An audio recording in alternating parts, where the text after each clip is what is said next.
Hi there, it's Chef P.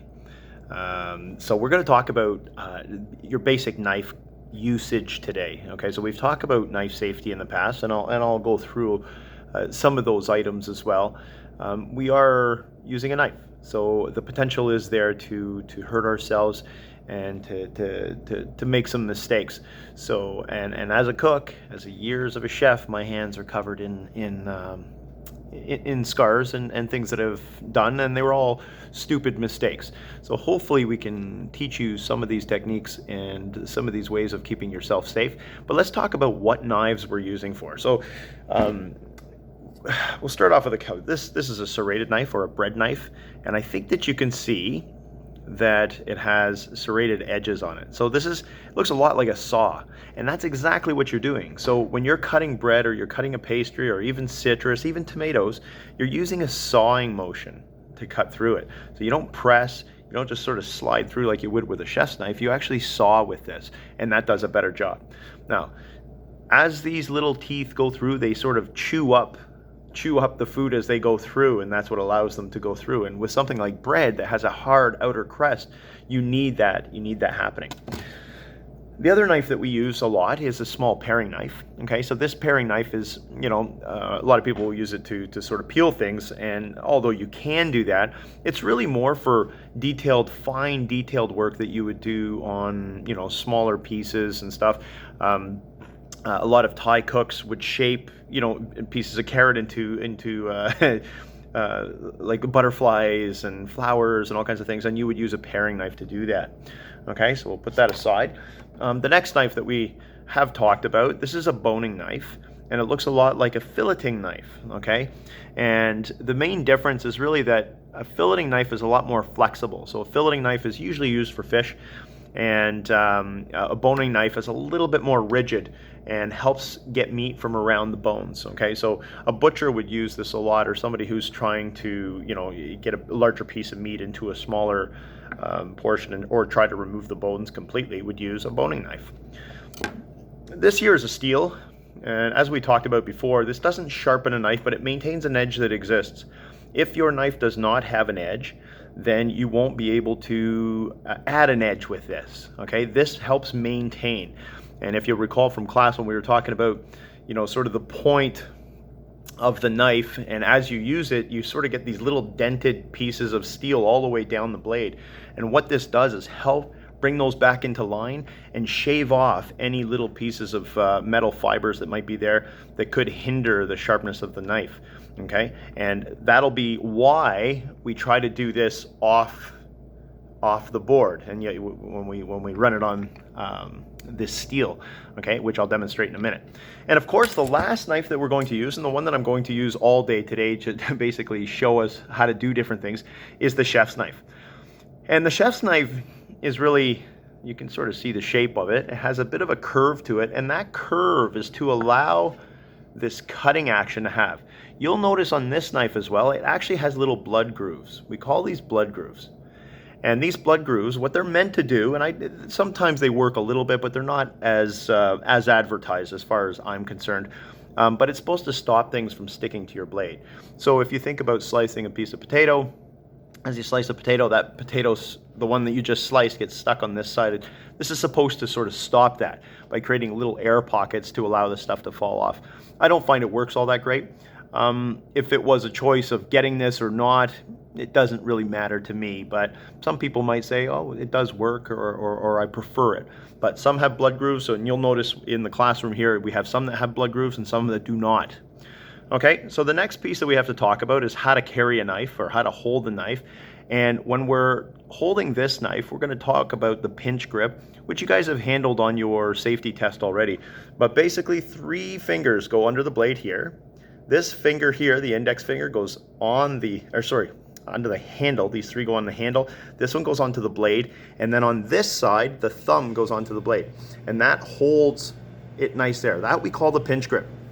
And this should be what is used anytime you've got this knife in your hand, whether you're walking with it, or you're washing it, or you're running it on the steel. You should always have this in the pinch grip. You never want to be hanging onto it like this, or you know, handing it over to people or things like that. Never do things like that. Okay, always have full control of this knife and always be aware where the blade is. So when I'm walking, I don't know if I can get this on the video, but I want this down. I want it down. I'm bringing it up so you can see it, but so that the blade is away from me and the tip is pointing down. So that's very, very, very important. Okay, so let's take step number one. I've actually cleaned all this already, and we're going to run it on the steel. I never want to run it on the steel on the counter or on my cutting board. Okay, I want to always do that off to the side because I don't want those fibers to go onto my board, and then when I cut, those fibers will be in my food. So I always bring this over here. I put a towel over on the side. I'm just going to tilt you over a bit.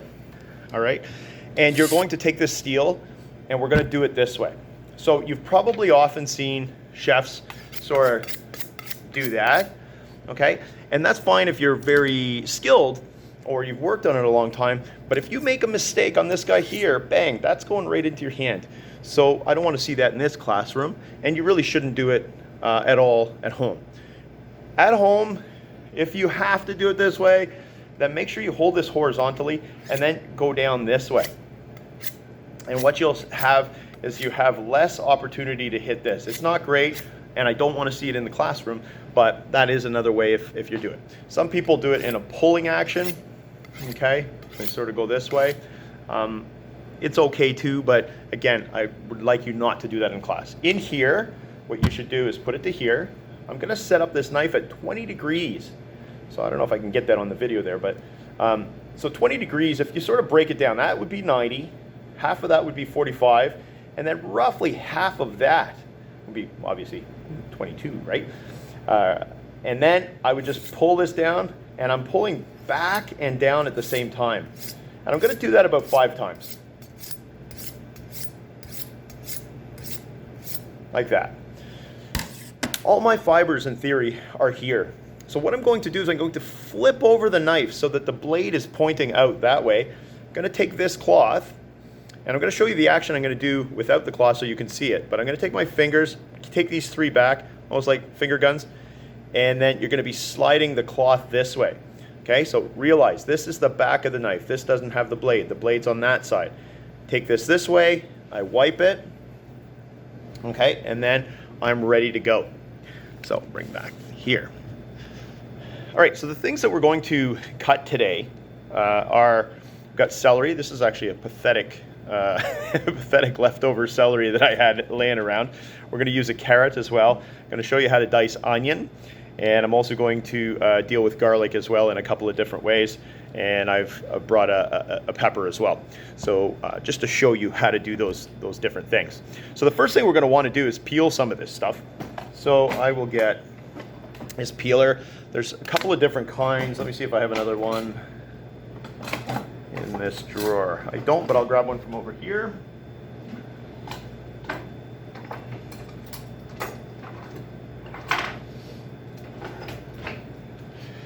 So this is the other type, and they both actually have a swivel on them. Okay, so there's a swivel where the blade goes back and forth this way, and they have a blade on both sides.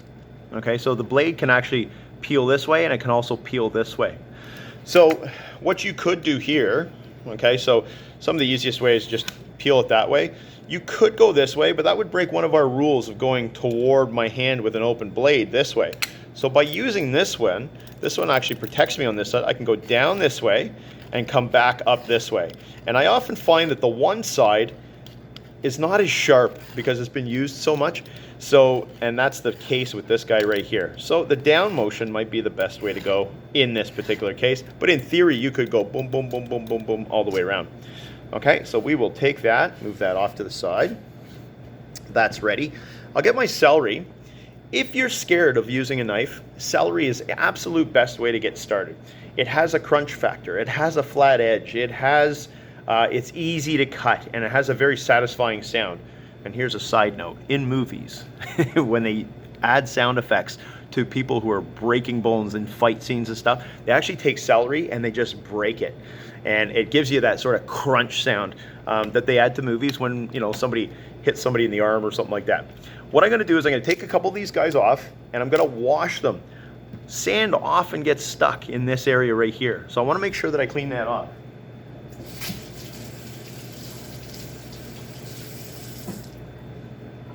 There we go. So now my celery is ready. Okay, and it's very important to get everything ready before you get started. Peeling an onion. So we have to make a decision. If we want to dice this onion, we have to keep a couple of things in mind.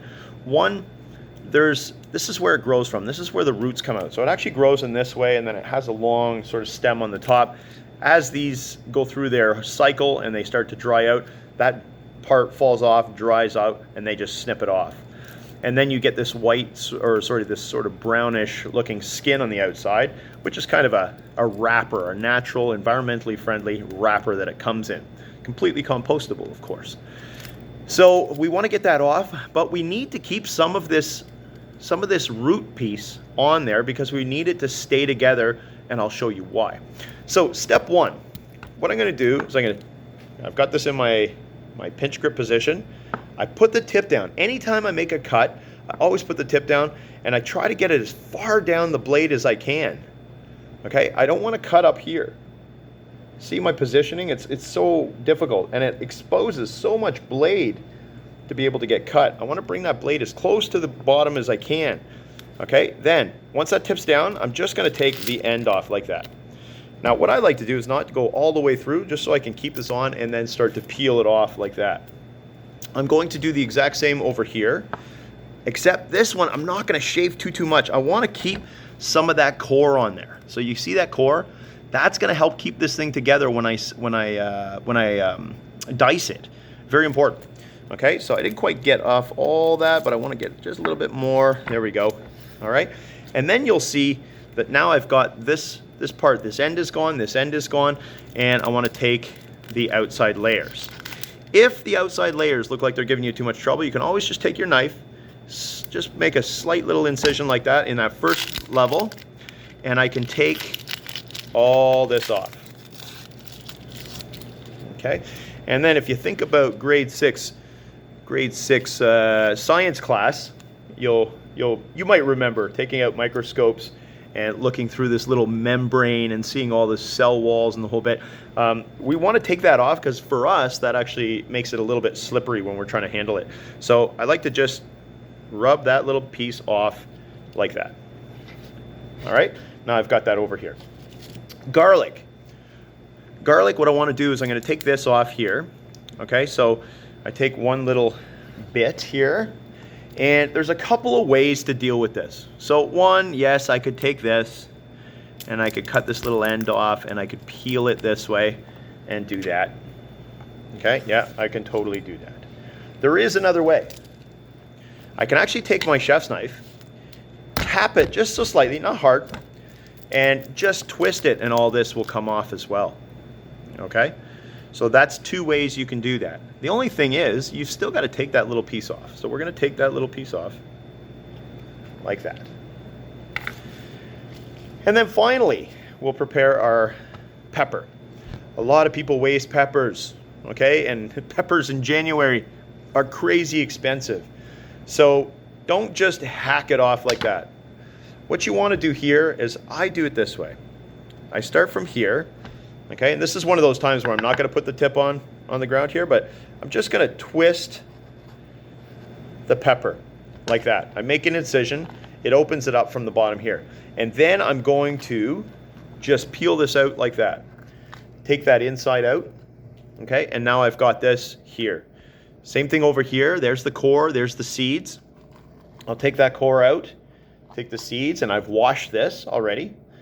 So that's important as well. And now I'll put those aside, and we're going to get ready to start cutting. So step one that I haven't even talked about yet is that under your cutting board and in this classroom here, you'll see we have these little non-stick pads. Okay, it's very important that that goes on there. It's very important that this doesn't move. Now at home, if you don't have that pad, you could always use just a moist towel. Okay, so you could just get a little bit of water, wring it out, stick it in, put the board on top, and then this board doesn't move. And that's really, really important, okay? Especially when you're cutting, okay? So when you're cutting, this is moving. If that food moves and your board's moving and you're moving, it's a dangerous situation. So we don't want to deal with that. Okay, so let's start off with the easiest one. So the easiest one will be the celery, okay?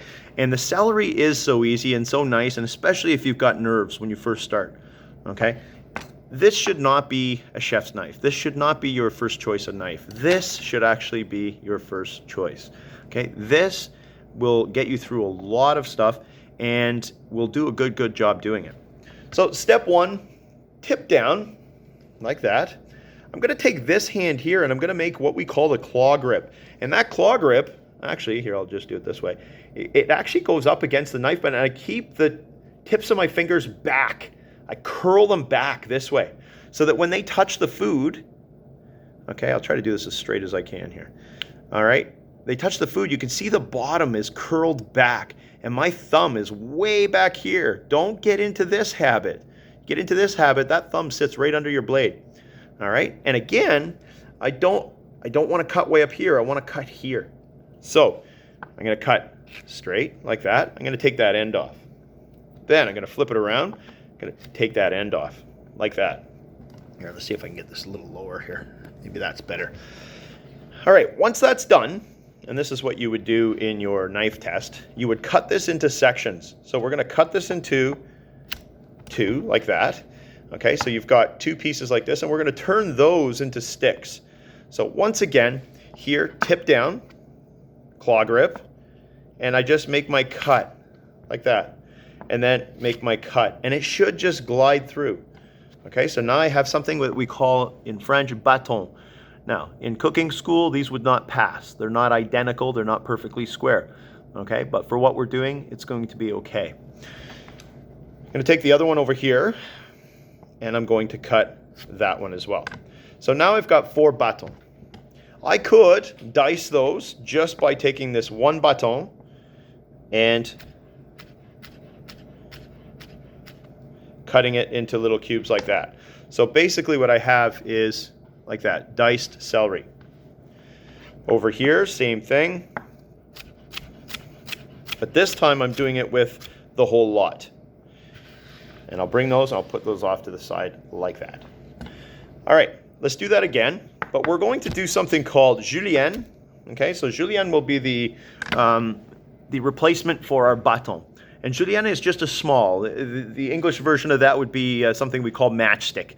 And it's just a smaller stick. So let's cut that in half again. And here, tip down, cut through. And I'm going a lot thinner this time. And these pieces are a little bit thicker, so I'm going to make them smaller this way. Okay, so now I've got little matchsticks like this, okay, like that. Then what I'm going to do with that is I'm going to cut those into something we call brunoise, which is a very small dice, and we'll use that in many different recipes. And it's actually a good way of hiding onions. So a lot of kids say they hate onions, but sometimes that onion flavor is something you need. And not that it's an overpowering onion flavor, but by cooking them or by cutting them very small and cooking them, they will get smaller and they will disappear. You'll get the flavor, but nobody's going to bite into a chunk of onion, which usually makes these onion haters sort of a little bit happier, right? So I'm going to cut these ones into matchsticks as well. And then I'm going to cut all these into brunoise. I just want to thin out those guys here too. And you notice I'm doing the same thing every time. Tip down, cutting through, right? Tip down, cut through. And then I'll bring those all together like that. And I will, again, keeping this one in a claw grip with the thumb in the back, this way. There we go. So now I've got a brunoise of celery. I'm going to take that, move that over to here. The next piece, let's go with the carrot. So the carrot is an interesting one because it's kind of rounded and can get out of control a little bit, right? So we're going to take off the ends first. So same thing again. I'm going to get my claw grip, hold on to this carrot, tip down, cut once. Tip down, cut once. I'll bring these over. And then I'm going to cut these into sections. So 1, 2, like that. Once that's done, okay, depending on how it came out, it may not have a flat edge on it. And if it doesn't have a flat edge, it becomes now a dangerous piece to be working with. So what I want to do is find an edge. Now this one actually has a flat edge, okay? So I'm okay on this one. So what I can do is tip down, cut, cut, okay? And then I want to make those, looks like I'm going Brunoise-ish, sort of somewhere between dice and Brunoise. It's a little bit bigger, okay? And then I've made sort of these sticks here. Let's pretend, this one actually has a flat edge too, but let's pretend it does not. So what do? I'm going to take this little piece, I'm going to put it up on the only flat edge I have, which is the end, and I'm going to tip down, again, as far up as the knife as I can, and I'm just going to shave off a little bit there. That will give me that flat edge. So from this point, I'm going to cut 1, 2, like that. And then I'm going to cut this into sticks, okay, or what we call bâtons. And these bâtons are nice. Now, like I said before, in cooking school, they actually measure them. So they should be 2 inches and then 1/4 inch by 1/4 inch. Okay, so they would actually measure these and make sure that they're perfect squares and either give you a mark or not give you a mark on that one. There, this one has a flat edge. So you've seen how to put a flat edge. Make sure there's a flat edge first. Tip down first. Never have your knife just sort of going here. Tip down, cut. Tip down, cut. And then over here, cut. And then I'll put 2 more cuts in here, 1 cut in here. And I will cut this whole lot together and make some dice, okay? And I'll add these guys too. Okay, you don't have to do them as a bunch, and there's nothing about being a show-off. If you try to go with a big one and they look all chunky and they're nasty and you end up cutting yourself, well then obviously that didn't help. So you can do 2 at a time, you can do 3 at a time. There's no show-off in this whole piece here. Just do what's healthy and what's right for you. All right, so cut, cut, cut, cut, cut, cut, and then I'll bring those over here. Okay, so those are done. The next one, the onion. This is one of the things that you're going to cut the most of as a cook. Okay, so once again, I know I wanted to dice this. I know that I want it diced. So that's why I kept that end on there. If I take that end off and I try to dice it, I'm going to have some issues. So with that end on, what I'm going to do is I'm going to cut this in half. So I'm going to line up this knife with the half point of that core. I'm going to go straight down, 1 cut.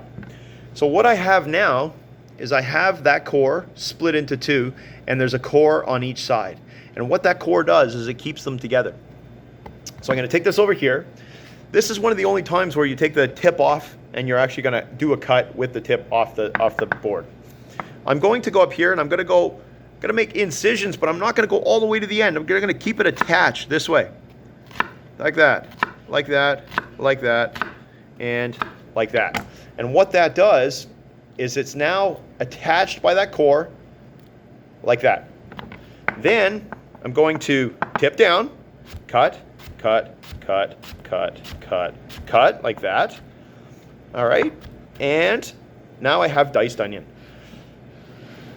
Now, so let's just say that we want to hide those onions and we don't want them in there. Again, this core should not make it into your food. This core here could go into stock or compost or something like that. Anyways, back to the onion. So you're trying to get some onion flavor in there. You don't want kids to realize that there are onions in there, but you need that flavor. So what I'm going to do is I'm going to cut these fine. This is going to be a brunoise, but it's going to be a brunoise of onion. So what I'm going to do is I'm going to make my incisions, but super, super close together. Like that.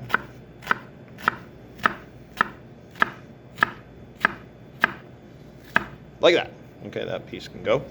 And what I have now is I have many incisions all the way through, but I've got it still attached to that core. If I didn't have that core, this would all just fall apart. Then I'm going to just really fine, like that. And again, this core goes off with my compost or whatever. And you can see by these onions, they're really super fine. And once you start cooking those, they will disappear into whatever you're cooking. All right, I'm just gonna rinse off my hand here.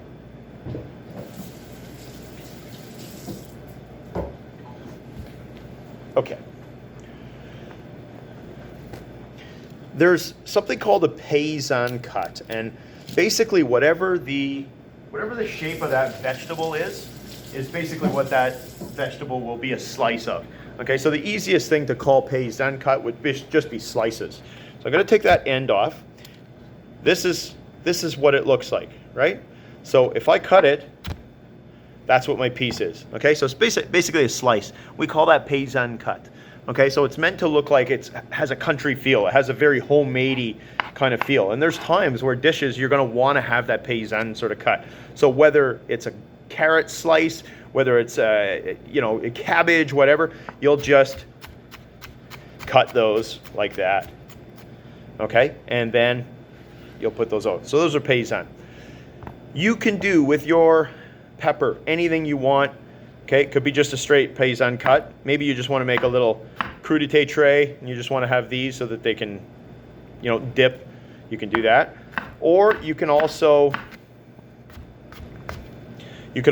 just dice it too.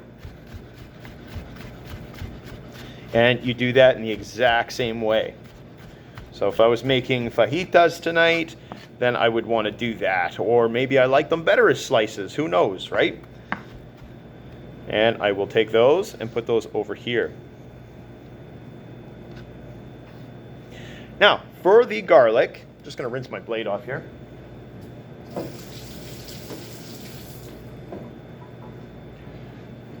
And again, so I've just rinsed it off. I'm not doing a full wash, but again, when I dry it, that's it. Okay, back to my pinch grip always. Garlic. So there's a couple ways to deal with garlic. One, you could absolutely slice it and then slice it the other way, which is almost like little garlic sticks. And then you could take those sticks and turn them sideways this way, and then you could dice them super, super, super small, and that would be fine like that. Okay, so I'm going to take that, I'm going to move that to here. Like that. And there is another way. So I could take this clove of garlic, I can cut it in half, and then put them on their ends this way. Take my knife, hit it, take my knife, hit it, and I basically just made minced garlic. So that works as well. Okay, so you could do that, and then you could always run it through the knife a couple more times just to make sure. But that's one way to do that. To get through them, especially if you're doing a lot of it, and it doesn't really matter, how it looks in your dish or whatever. You're just trying to get that flavor. It's useful to do it that way. Okay, so that's basically cutting. Okay, this knife should always be on a surface, never hanging off the edge. Okay, this knife should never go into a sink of water. And really, it should never be in a sink. Period. And it should never, of course, be in a bowl or sitting in the sink, sort of laying this way. You want to protect that tip, and you want to protect that blade, and you want to make sure that this cuts for a long time. You don't want to have to run this on a stone. Okay, so a stone is the only way to get that edge on there. So a stone looks something like this. Okay, and then you would use that on that stone to try to create an edge. It sort of sands off a little bit of that steel and brings it down to a nice fine point. This will keep it nice and sharp for a long time. But if you use this all the time, you'll almost never have to run this on a stone. Okay, but it's nice to have a stone if you need to. Okay, so that's the basics of knife usage, knife cutting, and those are the basic cuts that we have. So you've got your paysan cut, which is your just whatever that shape of that vegetable is, you take a slice of it, that's called paysan, which just means like a country lady. Okay, then you've got dice. Okay, so you've got dice here. This is kind of a medium-sized dice for carrot. For the celery, we have, there's your regular or medium-sized dice. And then we've got brunoise, which is that real small dice, right? Onions, there's your straight dice. So if you actually break them down, you'll see that they're little squares like that. And then the brunoise, which is the really tiny cut onion, which is really, really great for just getting it in there and having it disappear. And once you cook it into that dish, even just the frying process, they'll almost disappear. They'll be gone. And then, of course, diced peppers as well. Okay, so those are the basics. Make sure that you always protect yourself, always think about what you're doing, always handle the knife wisely, okay? Keep it down to the side. Keep it in the pinch grip. Don't forget the claw grip on this side. So claw grip, bottoms are pulled in, thumb is behind, the knife is over here. And you can actually touch this knife right to this middle finger here. Okay, it protrudes a little bit more. And as long as it's touching there, I know as a chef that it's never going to cut the bottoms of my fingers because I've got my fingers in and I know the blade is there and I know that I've got the tip down. So that's very, very important. Okay, so that's it for today. I hope you learned something and we shall see you next time. See you.